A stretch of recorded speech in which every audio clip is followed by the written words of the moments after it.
नमस्कार welcome to Odisha government job alert. तो आज वीडियो रही शिशु सेविका को लेकिन सरकार तरफ आमर एक बहुत ही बड़ अपडेट आसी शिशु सेविका को लेकिन कहीं एपर्यंत आवेदन होनी शिशु सेविकार एवं जदि भी होनी आवेदन आग को केबे करा आवेदन एवं शिशु बाटिका नियुक्ति देवे कि नहीं सरकार से विषय में आलोचना करवा जहाँ भी सब डिटेल आसी सबकि आपण जनईदेवी। तो आपण मैंने भिडटी को स्किप न करके शेष पर्यंत देखूँ संपूर्ण डिटेल जानीपारे आमर सब कौन अपडेट आसी सरकार तरफ। तो आगु जदि चैनल आपण मैंने नुआ अच्छा चैनल को सब्सक्राइब करी पाखरे थिबा बेल आइकन को प्रेस कर नियंतु जहा द्वारा जेबे भी जो वीडियो आसीबो सर्वप्रथम सब वीडियो आपण मैंने यही चैनल रे देखिबा को पाई परिबे। तो चलंतु देखिबा कोन सब डिटेल आसीछि हमर सरकार तरफ। तो देखंतु आसीछि शिशु वाटिका रे शिशु सेविका नियुक्ति विज्ञप्ति को चैलेंज। तो कौन सब आसी देखो मु प्रथम पढ़ी आपको शुणाऊँ।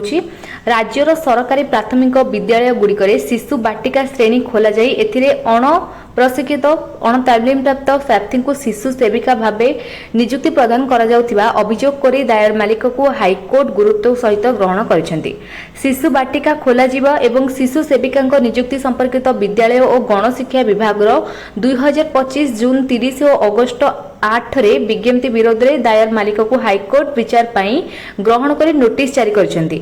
मामला रे केंद्र और राज्य सरकार को 2 सप्ताह भितर जवाब दाखल करने को हाईकोर्ट निर्देश देछंती। जस्टिस दीक्षित कृष्ण श्रीपति को नहीं गठित खंडपीठ दिव्यालोचना महंत एवं अन्य 18 जन आवेदन शुणाणी करी एपरि निर्देश प्रदान करुछंती। सेप्टेम्बर 25 को मामलार परवर्ती शुणाणी पाई धार्य कर दैछि। मामलार विवरणी प्रकाश जे जातीय शिक्षा नीति 2020 लागू पर राज्य में 6 वर्ष कम बयस शिशु गत 2025 जून 30 रे विद्यालय और गणशिक्षा विभाग विज्ञप्ति अनुसार शिशु बाटिका वर्ग खोल जाइथिला। 2025 अगस्त 20 विज्ञप्ति अनुसार शिशु बाटिका शिशु सेविका नियुक्ति संक्रांत एक विज्ञप्ति जारी होइथिला। एही श्रेणी रे नाम लेखाउथिबा शिशुंकर जत्न तथा मूलभूत शिक्षा प्रारंभिक बाल्यावस्था जत्न और शिक्षा रे प्रशिक्षण प्राप्ति को शिशु सेविका भाव नियुक्ति प्रशिक्षित तथा मैट्रिक पास करनथिबा प्रार्थी को नियुक्ति दि जाउथिबा अभियोग होइछि।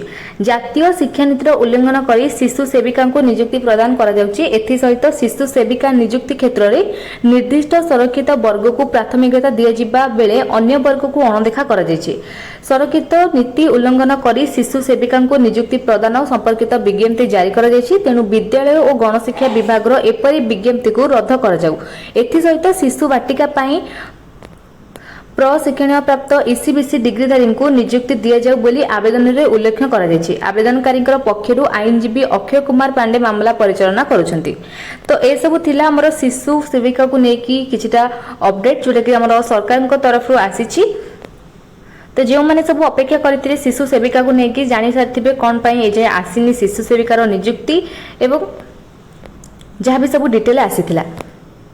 आशा करछि वीडियोटी आपको भल लगी जदि आप शिशु बाटिकार बा शिशु सेविकार किछिटा डिटेल आउ जानिया पे कि चाहूचंती पूर्व मु बहुत थर आपको जनईछि वीडियो सब अपलोड रही आपकी देखिपारे चैनल रे सबुर वीडियो अपडेट रही।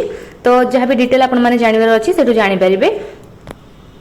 तो वीडियोटी जदि भल लगी तो लाइक कमेंट शेयर करेंगे और चैनल को सब्सक्राइब करने। Thank you.